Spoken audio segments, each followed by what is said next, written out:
Yo, what's going on, guys? We're doing some more MLB The Show 17 ratings predictions today. Today we're going to be going over catchers, my top 10 catchers for ratings for MLB The Show 17. Keep in mind, it's not always completely around is that the best catcher. It's more about is MLB The Show going to give them this rating or that rating. So, as always, guys, I love to hear your opinions as well on things, so go ahead and let me know about that. But we're going to go ahead here and get started with number 10, and that is Brian McCann. He had 20 homers, 58 RBIs, and a 242 average last season. His power numbers went down from 2015, but he was an 87 overall going into MLB The Show 16, and his average is still pretty similar to what it was in MLB The Show 16. So we'll go ahead and see if he sees a little bit of a downgrade, or a lot of a downgrade, really. He's going to go from an 87 to an 80 overall, I think, but we're going to crack him into the top 10 still. Coming in at number 9 is Yadier Molina. I could move this guy all over the place, to be quite honest, but I hate to say it, though, because, being a Reds fan and all, but the guy somehow manages to be overlooked every year. His power numbers aren't there. I get that. He 8 homers, but he had 58 RBIs. The guy bats 300 consistently, and he's always been one of the best catchers in the league behind the plate. We're going to give him an 80 overall. Like I said, I could see any argument at all seeing this guy be 83, 84, 85, but do I see him doing it? Probably not, especially with them power numbers being a little bit lower. Coming in at number 8 is Yasmani Grandal. We got him on this top 10, not because of his batting average, which has been below 234 the last 3 seasons, but because he had 27 home runs this last season, 72 RBIs. That's got something to say. His power numbers are going to be big. I think that's what cracks him into this top 10. We're going to give him an 80 overall as well. Coming in at number 7 is Matt Wieters. He had 17 homers, a 243 average, and 66 RBIs in 2015. He had a 267 average in 75 games played.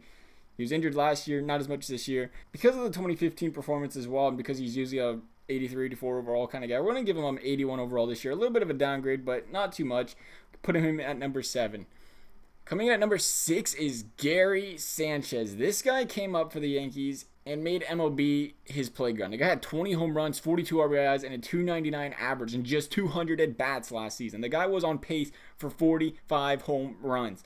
It's very hard to tell where he gets placed, though, for MLB The Show because, he only had 55 games of experience in his career. So we're going to slide him in. I think we're not going to go too overkill. We're not going to go underkill. So we're going to give him about an 82 overall in the game and see where MLB The Show places him. I'd love to hear what you guys think about this too because, like I said, he's only in the league for 55 games. So that has a little bit of a weight as well on your guys overall. Coming in at number 5 is Kyle Schwarber.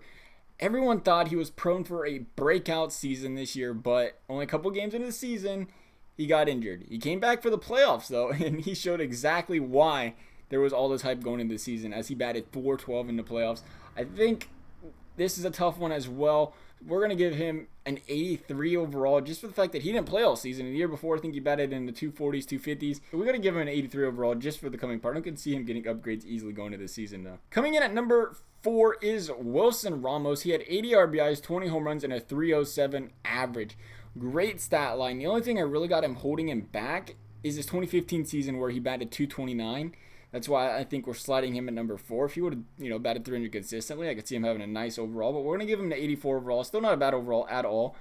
Coming in at number 3 is Salvador Perez. I had to find a place for this guy. He had 64 RBIs, a 247 average, and 22 home runs. Third best amongst catchers is those 22 homers. But here's the part about him that really had me flustered where to put him. Because I get it, his average is only 247, 64 RBIs, but he's a great player. He threw out 48% of would-be base runners. That was first by a lot amongst qualifiers. I know there's probably some guys that was around there, but they didn't qualify for the stat. He qualified, threw out 48%. That is insane behind the plate. Definitely think he sees, he has to have some of the best fielding stats, arm strength for a catcher. That has gone to help him boost that overall a lot, I think. That's why we're going to put him in here at number 3, and we're going to give him an 85 overall. Coming in at number 2 is Jonathan Lucroy. We're going to start getting some head scratchers now. The guys aren't going to like that.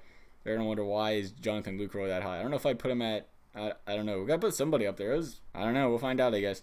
He did have 24 home runs, though. Hear me out. 24 home runs, 81 RBIs, 292 average, 355 on-base percentage, which was great. And again, he threw out 39% of would-be base runners, second best amongst catchers that qualified. And, he batted 264 in 2015, but he was injured, He batted 300 in 2014.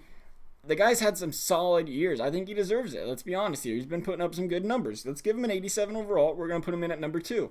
And then coming in at number 1, as you probably guessed, Buster Posey. He had 14 home runs, 80 RBIs, a 288 average, and a 362 on-base percentage.